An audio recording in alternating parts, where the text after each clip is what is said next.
Bonjour à tous, ici Aurore Titgat du support d'Esri Belux. Je vous rejoins aujourd'hui pour faire un petit webinar à propos d'une nouvelle application Esri qui est ArcGIS Experience Builder. Alors, ce webinar va être divisé en plusieurs parties. On va d'abord parler de la plateforme ArcGIS et comment cette nouvelle application Experience Builder rentre dans cette plateforme. On va ensuite parler évidemment du fonctionnement de cette application. Je vous présenterai ensuite deux exemples concrets d'applications déjà préfaites et puis ensuite on va passer une petite partie démo sur évidemment comment est-ce qu'on va fabriquer notre première petite application et nous terminerons avec une partie questions-réponses comme d'habitude. Ok, alors première partie. L'ArcGIS Plateforme, qu'est-ce que c'est? Le but de cette plateforme, c'est de créer un WebGIS qui permet de rendre le SIG accessible partout, c'est-à-dire soit à notre bureau, soit sur le terrain, et à tout le monde, c'est-à-dire à soi-même, mais aussi à nos collègues directs, à notre département, à notre entreprise ou carrément à tout le monde. Donc l'idée avec cette plateforme, c'est de relier en fait des programmes du type desktop, c'est-à-dire ArcMap ou ArcGIS Pro pour ne citer que les plus connus, qui peuvent utiliser des données qui vont être hébergées soit sur un portail ArcGIS Online ou un ArcGIS Enterprise. Alors vous allez me dire, où se situe ArcGIS Builder dans tout ça?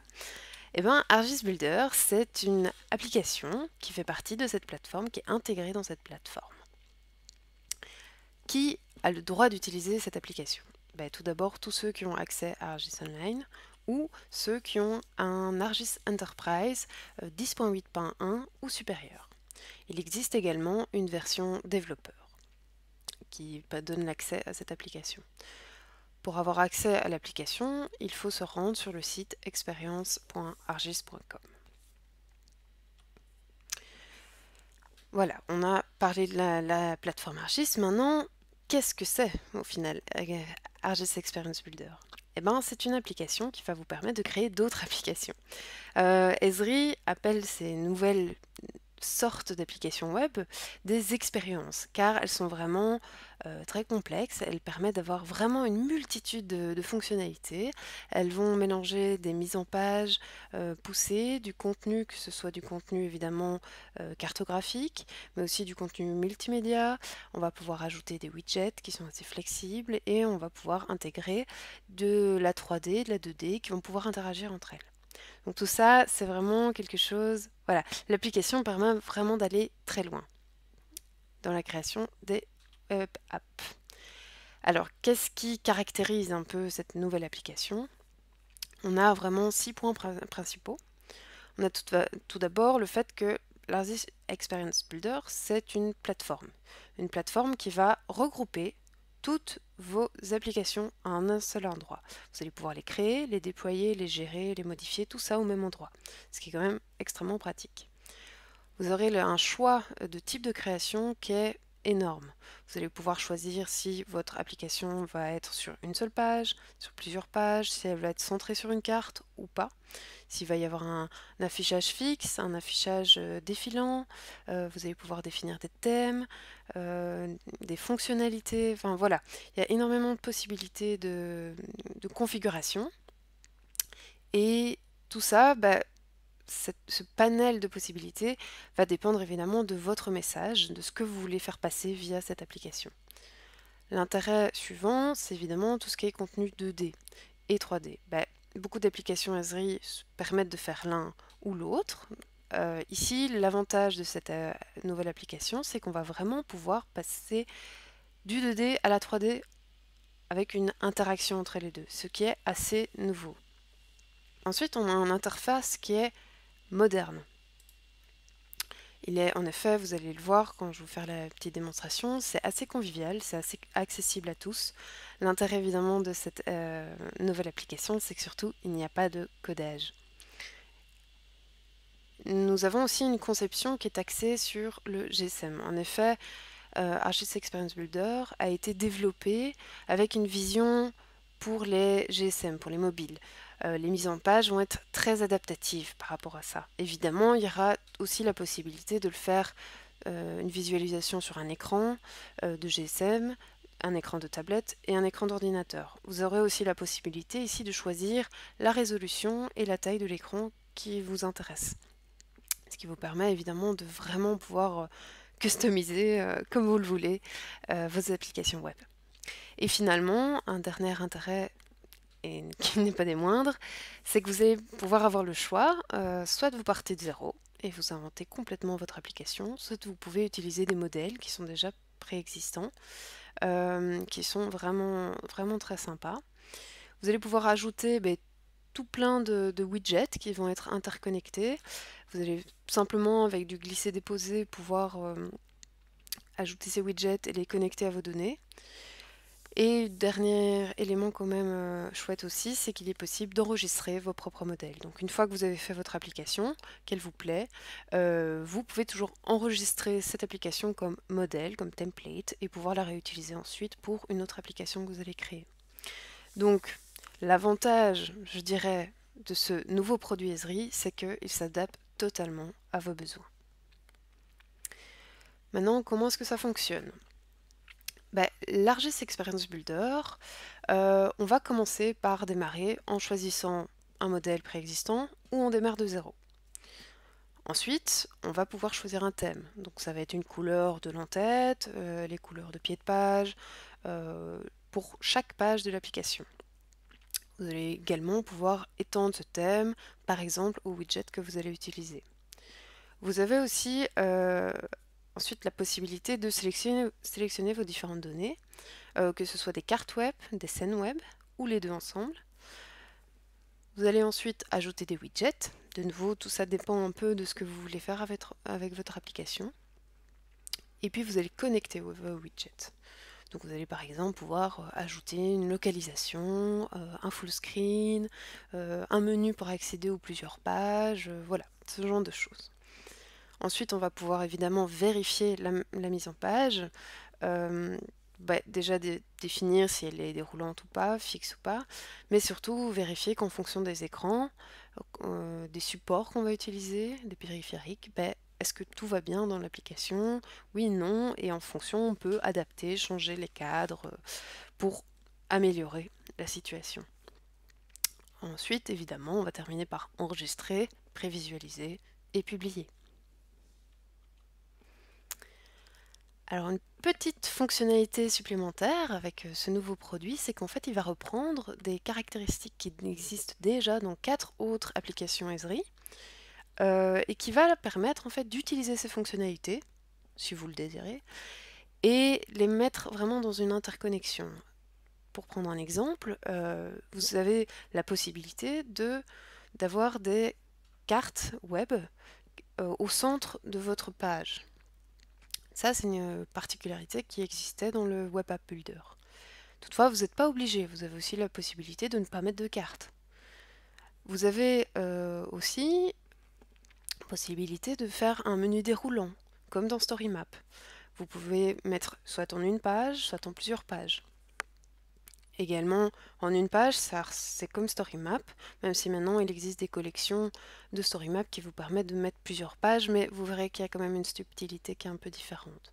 Vous avez eu la possibilité d'intégrer dans vos pages de l'application des enquêtes surveys et de directement les mettre en lien avec des dashboards par exemple, ce qui vous permet de visualiser en live l'évolution de vos différentes données. Je vous rassure tout de suite, ArcGIS Experience Builder n'a pas pour but de remplacer ces 4 applications. C'est juste qu'ils vont utiliser certaines fonctionnalités qui existent déjà dans ces applications et on va pouvoir tout fusionner si on le désire. Nous arrivons donc aux exemples. Alors, premièrement, je vais vous présenter l'exemple de Manger Local. C'est une application qui a été créée par Intercom Bernay Terre de Normandie. Alors l'idée de l'application, ça va être de reprendre en fait toutes les productions locales pour les mettre en lien direct avec les consommateurs pour prôner un circuit court. Alors on verra avec cette application des intérêts de Web App Builder qui ont été mis dans cette web application, cette expérience, mais qui vont bien plus loin. Ensuite, on va passer au deuxième exemple qui est Beirut Explosion. Alors, bon, cette application est un contexte un peu plus triste. Ici, l'application a été construite autour des deux explosions qui ont eu lieu au port de Beyrouth au Liban le 4 août 2020. Ça a été un terrible drame, il y a eu beaucoup de morts, de blessés et de buildings endommagés. Et l'application présente tout ce qui s'est passé.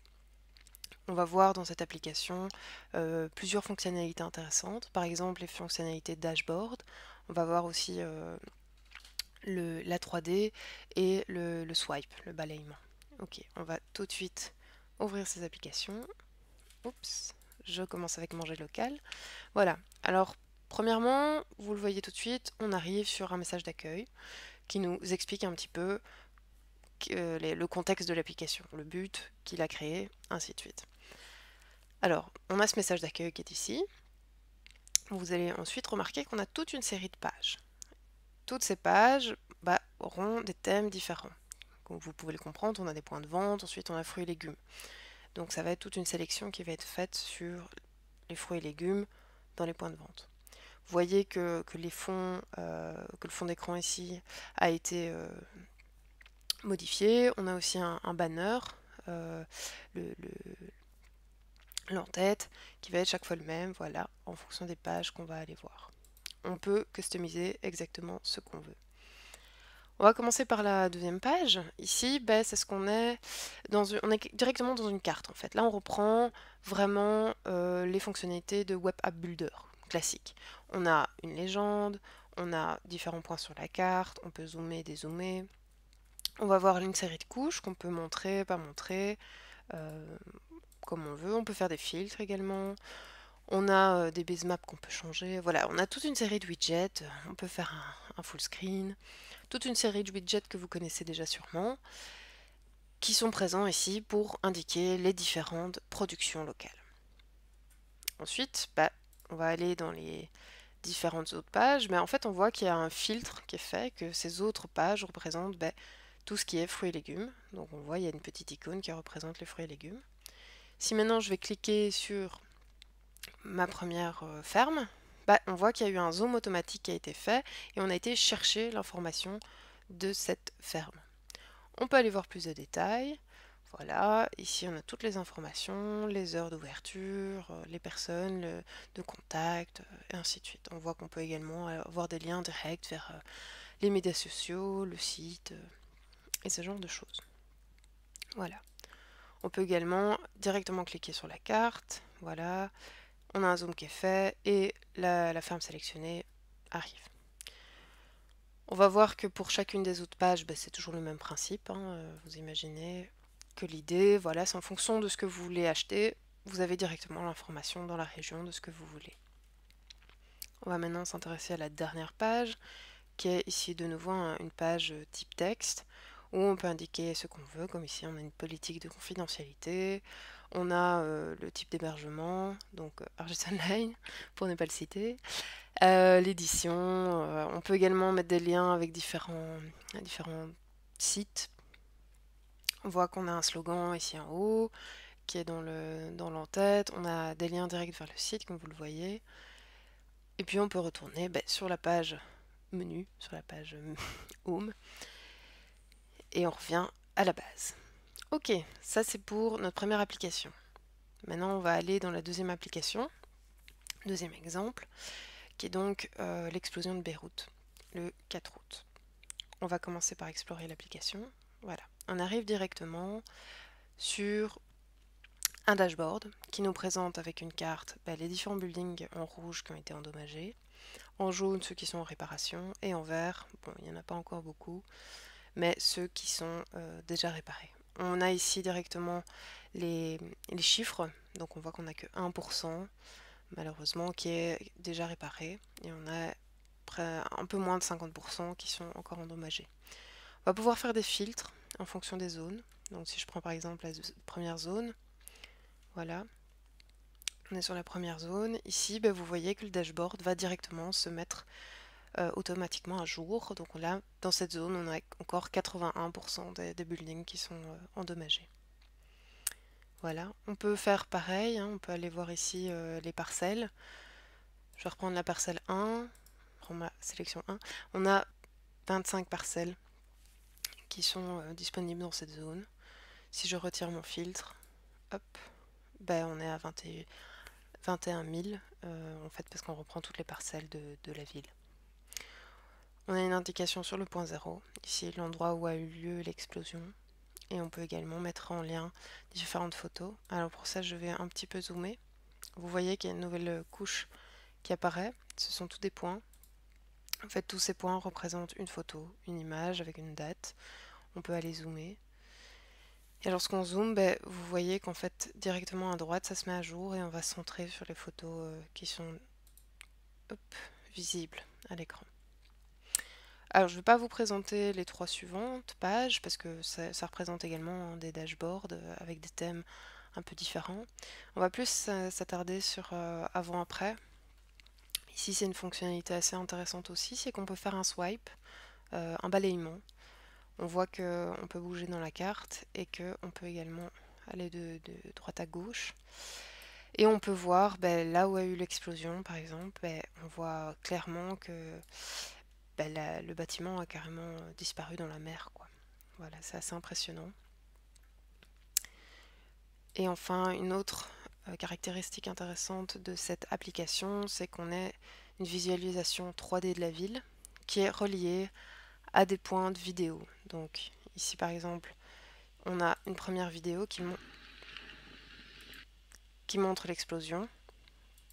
Si maintenant je vais chercher une vidéo suivante du jour de l'explosion, voilà, je peux circuler et on a les points de vue qui changent pour nous remettre un petit peu comme voilà, comme si on y avait assisté. Bon, de nouveau cette application est évidemment assez triste, hein, mais ça nous permet de nous rendre compte vraiment de ce qui s'est passé. Idem, ici on va avoir les conséquences, à nouveau reliées avec des points de vue pour chacune des vidéos. Vous voyez qu'on a toujours les différents widgets classiques qui sont présents. Et finalement, on a aussi des widgets ici que vous voyez qui sont disponibles pour chacune des pages du site. Avec un lien d'information qui présente qui a créé le site, dans quel but, quelles sont les cartes, le nom des cartes et ainsi de suite. Voilà pour les exemples. Je vais vous mettre évidemment en lien dans le chat et à la fin de ce webinaire ces différents exemples, comme ça vous pourrez regarder à votre aise ces différents exemples qui sont vraiment très intéressants, triste pour celui de Beyrouth, mais qui montrent des fonctionnalités vraiment, vraiment sympas de ArcGIS Experience Builder. Ok, on va maintenant passer à la partie démo. Donc, pour rappel, ici je vais vous montrer rapidement, parce que je n'aurai pas beaucoup le temps, comment est-ce qu'on va démarrer avec un modèle. On peut partir également de zéro, mais ici je vais vous présenter des modèles. On va ensuite voir un petit peu comment on peut changer les thèmes, quelles sont les possibilités de customisation. On va rapidement voir comment on sélectionne des données, on ajoute des widgets, et puis on va mettre en page. Pour ça, à la fin, on va voir comment est-ce qu'on peut enregistrer, prévisualiser et enfin publier. Alors, je vais vous montrer à la toute fin de cette démo, qui sera un peu rapide, le résultat final de ce que je voudrais faire, évidemment.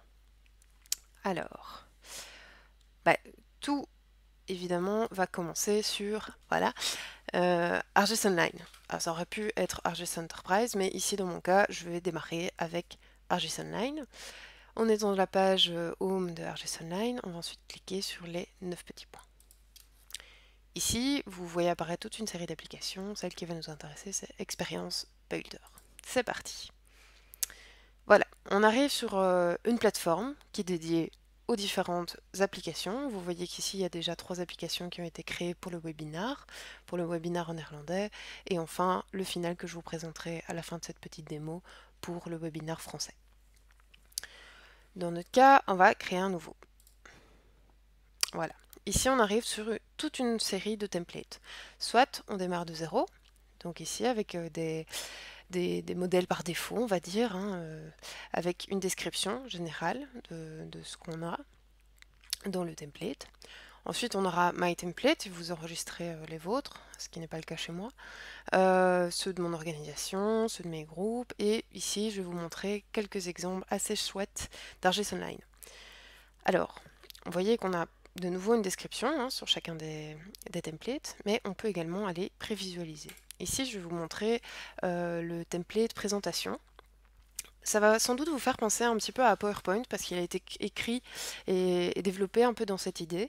Donc vous voyez qu'ici en bas, on va pouvoir suivre les différentes flèches et ouvrir différentes pages. Avec ici, bon, on a le contenu hein, de la présentation. Et puis, voilà, chaque page va nous montrer des informations différentes. Voilà, ici par exemple, on arrive sur une page qui nous présente une carte avec différentes informations. Voilà pour le template de présentation. Je vais également vous en montrer un autre, par exemple, celui-ci. Celui-ci est un peu particulier parce qu'il sort, il est original en fait, parce qu'il a été fait pour un musée. Vous allez me dire quel est le lien entre du SIG et un musée. L'avantage en fait de cette application Argis Experience Builder, c'est qu'on peut vraiment le façonner pour plein de secteurs différents. Ici, on va démarrer, voilà, on démarre l'expérience et on arrive sur une sorte de site. Et comme vous le voyez, ça ressemble un peu à un site classique, sauf que ça a été fait avec notre application. Ici, on va descendre, on voit qu'on a différentes expositions, on va avoir des news hein, sur les pièces du musée. On peut mettre des liens avec du multimédia, voilà, ici on a des collaborations, enfin on peut mettre des cartes. Vous voyez que c'est quand même... allez, c'est un petit peu différent que les applications classiques. Donc il est vraiment intéressant. À nouveau, on a des pages différentes, comme on avait dans Manger local par exemple. Et chaque page représente des choses différentes, comme les événements, à propos. Voilà. Voici pour les deux templates quand même assez chouettes. Il y en a toute une série, hein, vraiment. Il y en a beaucoup, ils sont sympas. Moi, dans mon cas, je vais choisir Public Info. Je vais choisir Créer. Voilà. Et on arrive dans notre application que l'on va construire. Voilà pour la partie modèle, on l'a vu. Maintenant, on va passer à la partie thème, customisation. Pour ça, je vais d'abord vous expliquer un peu comment fonctionnent les volets. Donc ici, la première partie, c'est pour insérer des widgets. Alors, on va avoir des widgets comme les cartes, les légendes. Ça, c'est des widgets que vous avez sans doute déjà vus dans Web App Builder, qui étaient intégrés dans la carte. Ici, on va pouvoir les intégrer dans toute l'application. On pourra par exemple ajouter une carte. Ici, ça va être la partie qui va nous permettre de customiser les différentes pages. Donc ici, on a 4 pages, on le voit ici, il y a la carte. Donc tout ça est par défaut par rapport au template qu'on a choisi. On va pouvoir tout modifier à notre sauce. Hop. Vous voyez que pour chacune des pages, on va chaque fois avoir une en-tête et un pied de page. Si on ouvre la flèche, on va pouvoir de nouveau customiser tout ce qu'on veut. Donc par rapport, on va pouvoir choisir une image ici, aller chercher, sélectionner une image, soit via une URL, soit on va uploader une image qui est stockée en local. On pourra choisir sa position, sa forme, son style, sa position de manière plus précise, le fond de plan, et ainsi de suite. Pour le texte, c'est idem. Dans ce cas-ci, je vais peut-être aller, voilà, je vais éditer et je vais mettre parc bruxellois par exemple. Voilà. Je peux évidemment changer la police, changer la taille, changer la couleur, mettre en gras, toutes les modifications assez classiques d'un texte. Voilà. Pareil pour le pied de page. Si je reprends, je descends tout en bas, on arrive dans le pied de page qui est ici, et on peut modifier le texte qui est ici, on peut modifier des liens, rajouter des liens, on peut changer si c'est les icônes, vous voyez les options de partage, hein, on peut en ajouter, on peut en diminuer. Voilà. Alors, concernant les pieds de page et les en-têtes, elles vont être les mêmes pour chacune des pages. Voilà. C'est ça qui est intéressant aussi. Vous voyez que dans Home, et voilà, on garde une certaine logique. Et puis on a le corps de chaque page. Lui par contre, il va être modifiable comme on le veut. Hop, voilà, ici on voit qu'on a le premier cadre dans lequel on a un texte qu'on va pouvoir modifier de nouveau. On va pouvoir, ici par exemple on a un lien, moi je veux pas de lien, je vais le déliter. Oui, je suis sûre que je le délite, c'est parti. Pareil, on a un deuxième cadre ici, on va pouvoir faire un peu ce qu'on veut, changer le titre, ajouter par exemple des petites icônes. On peut connecter nos données, bon ici dans ce cas-ci c'est pas intéressant, mais on pourra par exemple, on a les données d'exposition, je vais sélectionner des données et je vais aller voir les événements en 3D, 2D, ajouter des nouvelles données ici, et on va aller regarder dans mon contenu ou dans le contenu de mon organisation, par exemple. Voilà comment ça fonctionne un peu. Je vais vite, je sais, mais c'est pour pouvoir vous montrer un peu toutes les possibilités. Alors si je prends une autre page, sur la page carte, ici de nouveau dans le corps, vous verrez qu'on a une carte. On pourra aller choisir les données sources, hein, les cartes que l'on désire. On pourra customiser la vue, ajouter toute une série de tools, hein, ce sont des widgets mais qui sont intégrés dans la carte. Par exemple, je vais ajouter la localisation, vous voyez qu'ici il est apparu, si je le retire il disparaît. Je peux choisir la manière dont les widgets vont être mis sur la carte, ainsi de suite. Je peux évidemment aussi aller détailler un petit peu le texte, de me dire si c'est ici, je veux que ce soit un attribut de mes données, ou indiquer une expression spécifique, choisir la police de ce qui va être indiqué, voilà. Et je peux aussi, chose très intéressante, c'est mettre ce qu'on appelle des actions. Bon, ici évidemment je ne suis pas dans la carte, voilà. Je reviens dans ma carte, je peux ajouter ce qu'on appelle des déclencheurs. Et lorsque j'ajoute des déclencheurs, je vais pouvoir dire, par exemple, lorsqu'on fait une sélection sur un point, on va faire un zoom sur le point. Ça, c'est ce qu'on peut appeler un déclencheur. Il y a toute une série de déclencheurs qui sont possibles, mais ça permet de faire voilà, une cause, un effet spécifique. Lorsque je vais zoomer, je vais lui demander de ne prendre en compte que les éléments, enfin d'afficher ici en fait que les éléments, les entités qui sont disponibles sur la carte par exemple. Voilà, ça c'est pour les déclencheurs. C'est vraiment un outil assez puissant et très très chouette. Ici on a la liste hein, dont je parlais, qu'on peut aussi arranger. Et enfin on a aussi toutes les sélections. Ça c'est par rapport par exemple aux images qu'on a ici, qu'on peut changer. Soit on peut les intégrer et elles proviennent, comme vous le voyez ici, des données. Donc dans les données, j'ai un champ dans lequel il y a des URL. Chaque URL fait appel à une image bien spécifique. Voilà.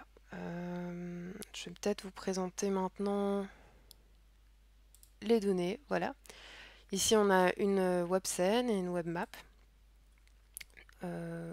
qui ont été rajoutées. On peut en ajouter d'autres. On a des widgets qui ont été collés, ceux qu'on a customisés ici avant. Et puis enfin, on a des thèmes. Alors les thèmes, ça va vous permettre, si je reprends par exemple ma première page, ça se verra mieux, de complètement changer les couleurs et avoir une certaine logique.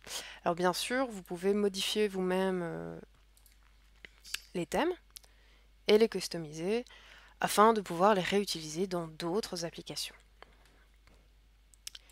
Voilà un peu pour la présentation de la modification de chaque application.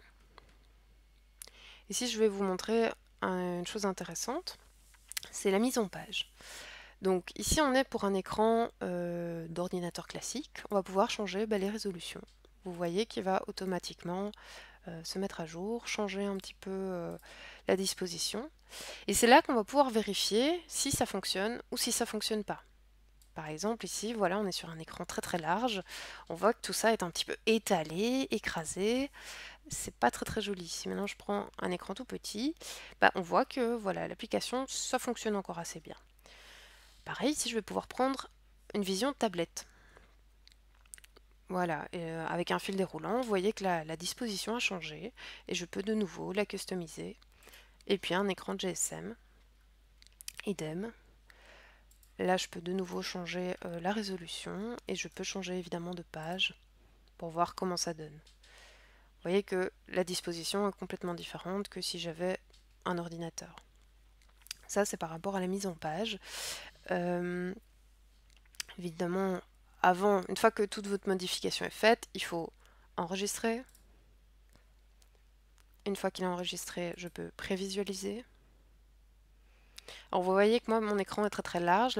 La manière dont c'est disposé est assez différente que ici. Donc c'est pour ça qu'on doit chaque fois bien vérifier que pour la résolution qu'on souhaite utiliser, l'application se présente bien. Et puis ensuite, on peut publier. Voilà. On voit ici qu'il était marqué draft, maintenant elle est publiée, elle est disponible. Et on peut la lancer. Dans mon cas, ça va donner ceci. Alors, ça c'était pour la présentation un petit peu des éléments. Je vais vous montrer maintenant ce que nous on a voulu créer. Voilà. Je lance celle qu'on a finie. Vous voyez que je l'ai customisée par rapport à la taille de mon écran. Donc elle est différente. On a voulu montrer les parcs bruxellois. On a mis voilà, différents événements en lien avec différentes données. On a mis des liens vers différents parcs pour donner des informations sur chaque parc. Sur les événements à venir, donc on a des courses à pied, des collectes de packs et ainsi de suite. On a également customisé le pied de page, le haut, l'entête. On a un petit peu modifié la carte également ici.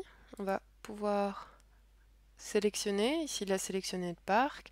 On a une autre couche qui est la couche des plaines de jeu. Vous voyez qu'ici on a les plaines de jeu qui sont mises avec des détails qu'on pourra voir. Ici à nouveau on a choisi différents widgets. Je vais zoomer, vous voyez qu'on a mis des actions, ce qui fait que lorsque je zoome, on ne voit plus que les plaines de jeu qui sont visibles. On a également une page événements et celle qui va nous intéresser, c'est ici la plaine de jeu, parce qu'on a décidé d'intégrer une surveille, une enquête pour les parcs bruxellois. On demande ici de choisir quel parc on a été visité récemment. On dit quand est-ce qu'on a été le visiter, voilà, le 28, ce qui était disponible comme installation, et de dire ce qu'on en pensait, si on le recommande ou si on ne le recommande pas, et puis on peut soumettre. Voilà. Alors tout ça va rentrer évidemment dans une survey classique qu'on va pouvoir retrouver dans notre ArcGIS Online dans l'application survey. Mais cette enquête est directement reliée avec nos données ici. Hop. Et l'idée, c'est qu'une fois qu'elle est... Je suis dans le parc, pardon. Il faut que je zoome un peu plus. J'aurais pu, je ne l'ai pas fait, mais j'aurais pu rendre cette couche non sélectionnable. Et l'idée, en fait, c'est qu'une fois que les surveys sont remplis, on ait un taux de satisfaction qui soit rempli. Ce qui est tout à fait possible, d'avoir vraiment une interaction. Ou créer une page suivante avec un dashboard qui représente pour chacun des parcs un taux de satisfaction ou un pourcentage de visite. Ou voilà, il y a beaucoup de possibilités. Ici, je peux faire des filtres. Je peux voir les différentes informations sur chacun des parcs disponibles. Si je dézoome, il va me montrer voilà, quel parc je sélectionne. Voilà, vous voyez que ça bouge. Et à nouveau, je peux mettre en plein écran ou non, en fonction de ce que je désire. On a la petite légende. Donc vous voyez qu'il y a une grande capacité dans ces applications. C'est vraiment très intéressant. Et j'espère que ça vous amusera de créer des nouvelles applications avec évidemment des sujets très différents. Je vais reprendre mon PowerPoint qui est ici. Voilà. Ok. Donc on a fini avec la partie démo. Je vous propose maintenant de passer à une partie questions-réponses. Alors vous avez ici quelques liens que je vous mets à disposition. Je peux tout à fait, si vous le voulez, mettre ces liens dans le chat.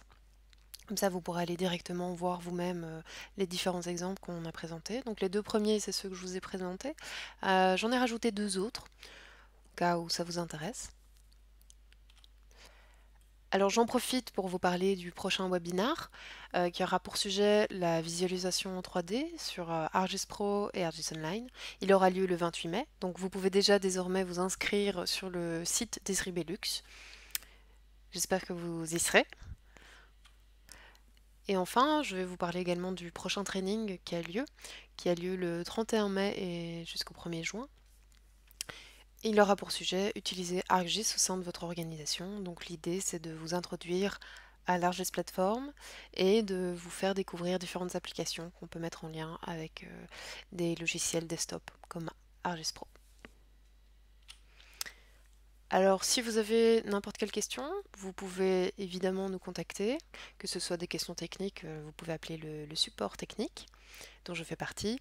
Mais si maintenant vous avez besoin d'informations supplémentaires, on peut tout à fait vous proposer des trainings spécialisés, des coachings ou vous aider dans vos projets. N'hésitez pas à nous contacter, vous avez ici les coordonnées. Maintenant, je vais vous laisser quelques minutes pour poser vos questions et je reviens tout de suite pour y répondre.